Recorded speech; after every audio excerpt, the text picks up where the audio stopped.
하나님을 기억하는 것, 이제 특세를 마치고 또 이제 우리가 또 한 해를 또 열심으로 또 새벽 예배로 나아가는 줄 믿습니다.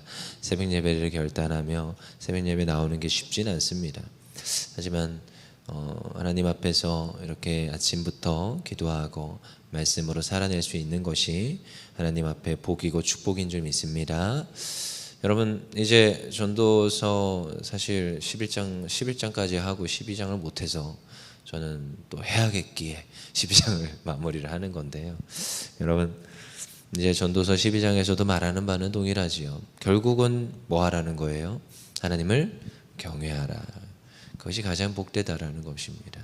여러분, 최근에 이제 장례가 많이 나서 제가 이제 장례집을 갈 때도 있고 한데, 이렇게 장례가 나면 항상 이제 드는 생각은 이런 생각입니다. 결국은 우리는 돌아가게 될 거예요. 그래서 우리 표현이 그렇잖아요. 돌아가셨다 이렇게 하잖아요. 어디로 돌아갔다는 거예요? 왔던 대로 다시 돌아갔다는 거거든요. 그러니까 결국은 왔던 대로 돌아가는 겁니다. 하나님 품에서 이 땅 가운데 보내어져서 이 땅 가운데 태어났지만 다시 하나님 품으로 돌아가는 게 인생입니다. 인생. 그걸 우리가 늘 기억하면서 살아야 되는 거예요. 언젠가 우리가 하나님 앞에 설 텐데 그때 하나님이 물어볼 겁니다. 그래, 너 뭐 하다가 왔냐? 이 땅에서, 이 삶에서 무엇 하다 왔냐? 라고 물어볼 겁니다. 근데 그때 저희가 말할 바가 있어야 됩니다. 하나님, 뭐 하다 왔습니다. 성경에서 좀 무서운 말들이 있지요. 하나님, 제가 주의 이름으로 능력도 행하고 제가 하나님 정말 주의 복음도 전하고 하나님 많은 것을 하다 왔습니다. 근데 하나님이 널 도무지 모르겠대요. 도무지 모르겠대요. 그 많은 거 하다 온 게 뭐가 소용이 있냐? 하나님 앞에 가서 말할 바가 있어야 됩니다. 많은 거 한 거 아니라 정말 예수 그리스도 잘 믿고 정말 예수 그리스도 잘 전하고 전하기만 하면 안 됩니다. 열매 맺고 왔습니다. 많은 사람 구원하다 왔습니다. 그게 하나님 앞에 가서 할 말인 것 같습니다. 근데 오늘도 동일합니다. 우리 12장에서도 하나님을 기억해서 하나님을 경외하는 그 삶을 살아내라는 거예요. 그래서 우리 1절에서 뭐라고 얘기합니까? 1절 읽어보겠습니다. 시작. 너는 청년의 때 너의 창조주를 기억하라. 곧 공고한 날이 이르기 전에 나는 아무 낙이 없다고 할 해들이 가깝기 전에 그리하라는 거예요. 청년의 때 이러면은 우리 어떻게 집사님 청년의 때 맞습니까? 맞아요? 여기 있는 집사님은 청년의 때 맞습니까? 그쵸? 이거예요. 청년이 저보다 어린 그 청년들 말하는 게 아니고요. 지금 이팔 청춘 말하는 건데 50대도 난 아직도 이팔 청춘이야 이런 분들도 있고요. 70대인데도 난 아직도 이팔 청춘이야 이런 분들이 있더라고요. 네, 그거 말하는 거예요. 뭔가 힘이 남아 있을 때, 뭔가 할 수 있는 여력이 있을 때. 지금 숨이 이렇게 넘어가기 직전인 막 꼬부랑 할아버지 할머니 말고요. 그래도 지금 내가 좀 뭔가 할 수 있고 사회적인 어떤 지위와 어떤 사회적인 역할을 감당할 수 있는 그 때가 여전히 뭐라는 거예요? 청년의 때라는 거예요. 성경이 말하는 그건 이 청년의 때는 그냥 나이를 가리키는 게 아닙니다. 전도서에서 종종 등장하고 잠언에 등장하는 이 청년은 힘이 여력이 남아 있을 때를 말합니다. 그때가 청년이라는 거예요. 저희가 지금 얘기하듯이 그때 뭐 하라는 거예요? 창조주를 기억하라는 거예요. 내가 조금이라도 뭔가 할 수 있는 여력이 있을 때. 그래서 제가 이번에 태국 선교 준비하시는 권사님들 보니까 이게 내 마지막이다 하면서 힘을 쥐어 짜내서 하시더라고요. 내가 보니까 쥐어 짜내서 하셔야 됩니다. 종종 어떤 권사님들이 이렇게 정말 쓰임 받아서 너무 기쁩니다 라고 얘기할 때 정말 저게 청년의 때구나. 저런 말을 하는 그 순간이 청년의 때구나. 무엇 때문에 그렇게 몸을 불살라서 하나님께 헌신하겠습니까? 여호와를 기억하는 것. 내가 하나님 앞에 섰을 때 하나님 복음 전하다 왔습니다. 이거 말하려고. 결국 우리는 마지막이 그 다음에 이제 2절부터 12장 1절 끝에부터 2절 3절 다 동일한 말이에요. 그때가 무슨 때예요? 죽을 날이 온다는 겁니다. 마지막에 생명의 불이 꺼진다는 거예요. 지금 그 새들도 지저귀지 않고 메뚜기도 짐이 되고 정욕이 그치고 그리고 이제 자기의 영원한 집으로 돌아가고 조문객들이 왕래하는 그날이 온다는 거예요. 결국은 뭐 한다는 거예요? 죽음 앞에 쓴다는 거예요. 여러분 정확히 얘기하면 사람은 살아가는 게 아니고요, 죽어가는 겁니다. 옛날에 어떤 영화에 뭐 벤자민 어쩌고 저쩌고 영화가 있었어요. 시간이 거꾸로 간대요. 그러니까 태어나 보니까 늙은이에요. 가면 갈수록 젊어지고 결국은 응애 하다가 또다시 생을 마감하게 되는데요. 참 그게 조금 소름 돋지만 제가 가만히 생각하는 거죠. 어릴 때 한 큰 목사님이 이렇게 얘기했어요. 너희들 다 죽어가는 거야, 이렇게 얘기하더라고. 난 살아가고 아직 새파란 꼬맹인데. 그런 말 들을 때 저는 어떻게 저런 말을 할까, 죽어간다고. 근데 그때 굉장히 숨 넘어가시는 할머니가 여기 앞에 앉아 있었거든요. 그렇게 또 말하면 안 되잖아요. 어떻게 예의가 없습니까? 근데 우리는 진짜 사실적으로 얘기하면 죽어가는 거예요. 그리고 누구나 그 앞에 서게 될 겁니다. 그때가 있습니다. 그럼 그때를 기억해야죠. 지금도 기억해야 됩니다. 젊건 청년이건 나이가 많은 어른이건 동일합니다. 그때를 기억하는 거예요. 그러면요, 삶이 다릅니다. 종종 우리는 이런 걸 듣게 되지요. 시한부 선고를 받는 사람들을 주변에서도 보게 되고 뭐 어쩌면 TV로도 볼 수도 있겠습니다. 그럼 만약에 여러분들이 그럴 일은 없겠습니다. 그렇지만 이제 2달 뒤에 이제 생을 마감하게 되실 겁니다라는 의사의 판단을 받았다고 합시다. 그럼 여러분 그 2달을 어떻게 살 것 같습니까? 제가 보니까 정말 애써서 사시는 분들도 있어요. 근데 어떤 분들은 병원에서 진료를 받겠습니다, 끝까지 고쳐보겠습니다라는 분들도 있지만 대부분 그런 분들은 좀 집에 가서 마지막 생을 정리하고 좀 마감을 잘 예쁘게 해보겠습니다. 그래서 하루하루 값지게 살지 않겠습니까? 보통은 그렇습니다. 근데 저희가 만약에 그 하나님 앞에 설 날을 우리가 기억하고 그 날이 머지않았음을 안다면 우리의 삶이 어떻겠습니까? 전도자가 말하는 바는 그겁니다. 죽음이 앞당겨 왔으니 너의 삶에 하는 모든 이들은 헛되다, 이 말이 아닙니다. 그날을 기억하는 자는 우리 전도서 3장도 보았지요.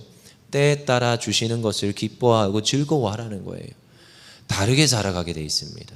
하루하루를 하나님 앞에서 값지게 살아갈 수 있습니다. 그리고 헛된 것에 나의 인생을 갈아넣지 않습니다. 진짜 본질되고 가치 있는 것, 하나님이 기뻐하시고 원하시는 일에 집중하여서 삽니다. 어제도 청년들이랑 말씀을 나누는 바는 저도 뭐 여러 가지를 나눌 수 있겠지만 어떻게 얘기를 하다 보니까 귀결이 되는 건 딱 하나였습니다. 그래, 우리의 시간이 한정되어 있고 우리의 재물과 우리의 여건들은 다 한정되어 있는데 어디에 집중할 것이냐. 여러분, 결국은 사람은 선택과 집중입니다. 야속한 이야기지만 다 할 수가 없습니다.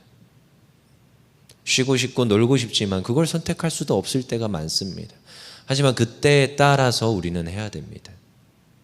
그렇지만 이왕이면 가치 있는 것, 영원한 집에 들어가기 전에 하나님께서 말하시는 바 가장 소중하고 값진 것에 나의 시간과 나의 물질과 나의 인생을 드려야 돼요.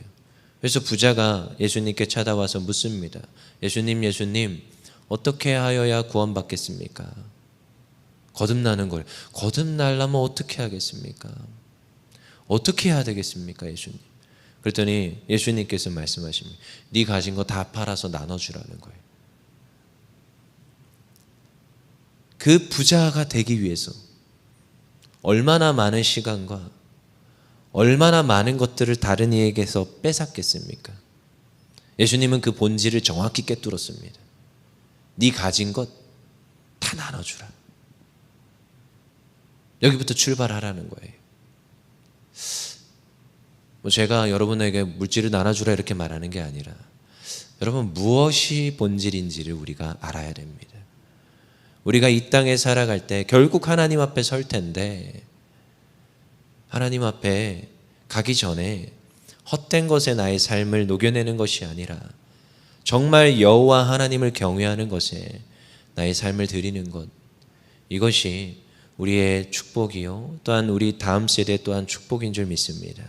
그래서 9절에 뭐라고 합니까? 9절 읽어보겠습니다. 시작. 전도자는 지혜자이어서 여전히 백성에게 지식을 가르쳤고 또 깊이 생각하고 연구하여 잠언을 많이 지었으며. 지혜자이어서 말을 해주는 거예요.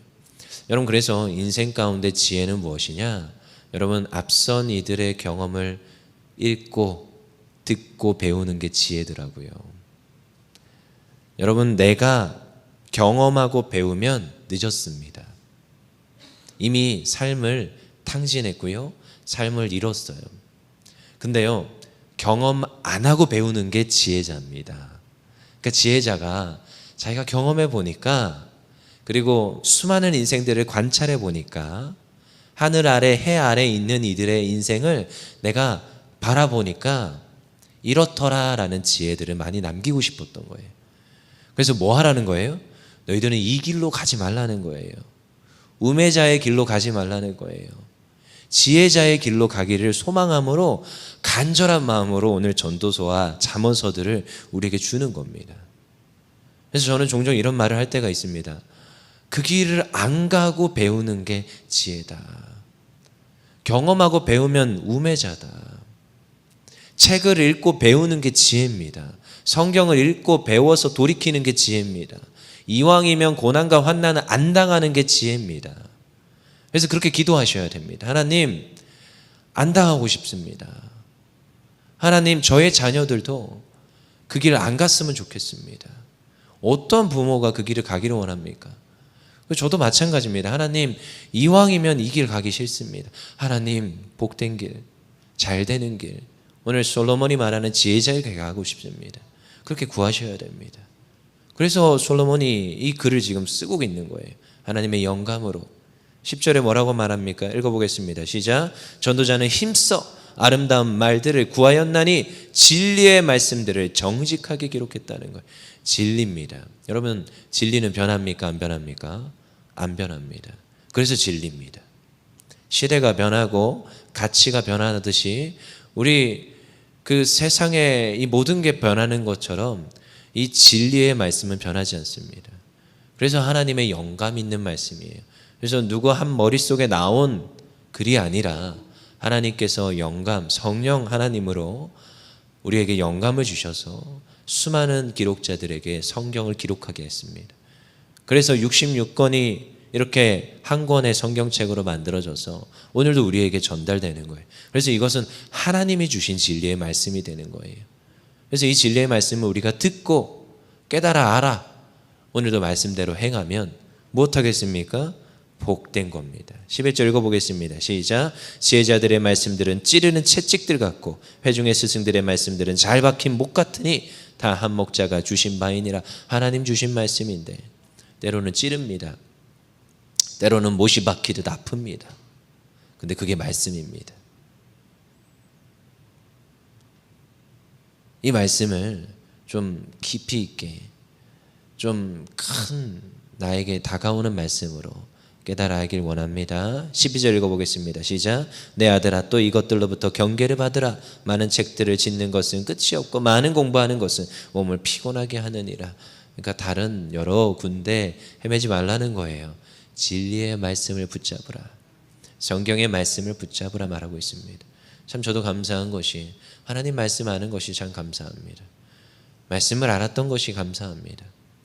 청년의 때, 청소년 때에 말씀 가지고 되게 고민이 많았습니다. 그래서 목사님께 가면 목사님이 기도하자. 전 그 말이 너무 싫었습니다. 아니, 이 말씀이 궁금해서 왔는데 말씀 좀 알려주지. 기도하재요. 네가 믿음이 부족하대요. 그런 질문을 하는 네가 믿음이 부족하다며. 그래서 열이 받아서 신학교 들어갔습니다. 농담 같죠? 진짜입니다.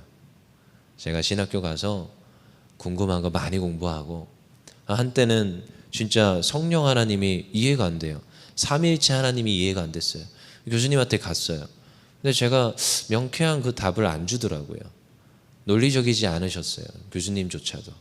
그래서 열이 받아서 도서관에 가서 진짜 책을 한 이만큼 쌓아놨었어요. 여기 아래부터 여기까지. 그래서 쌓아놓고 책을 한 권씩 봤어요. 되게 저명한 그 고전부터 시작해서. 근데 결국 내린 답이 뭔지 아십니까? 삼위일체 하나님에 대한 결론이 뭔지 아세요? 명쾌한 논리적인 정리가 아니었습니다. 아, 이거 믿는 거구나.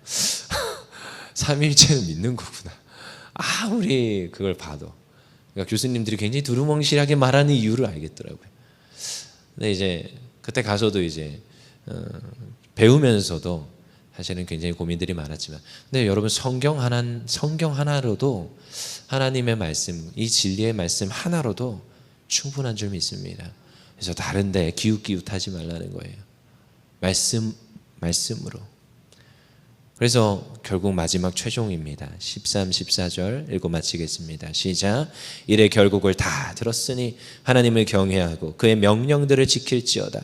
이것이 모든 사람의 본분이니라. 하나님은 모든 행위와 모든 은밀한 일을 선악간에 심판하시리라. 아멘. 뭐하래요? 이래 결국을 다 들었으니 누구를 경외하라?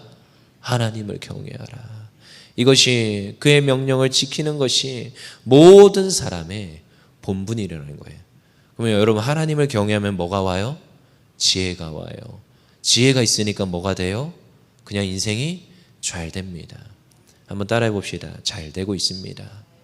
잘 되고 있습니다. 하나님을 경외하면 잘 됩니다. 전 확신합니다. 하나님 앞에 말씀으로 살아있고 말씀을 내가 읽고 말씀대로 살아내면, 이 명령을 지켜내면 하나님께서 잘 되게 하십니다. 오늘도 이 아침 기도하며 하나님의 영광 나타내는 우리 모두 되기를 원합니다. 기도하겠습니다.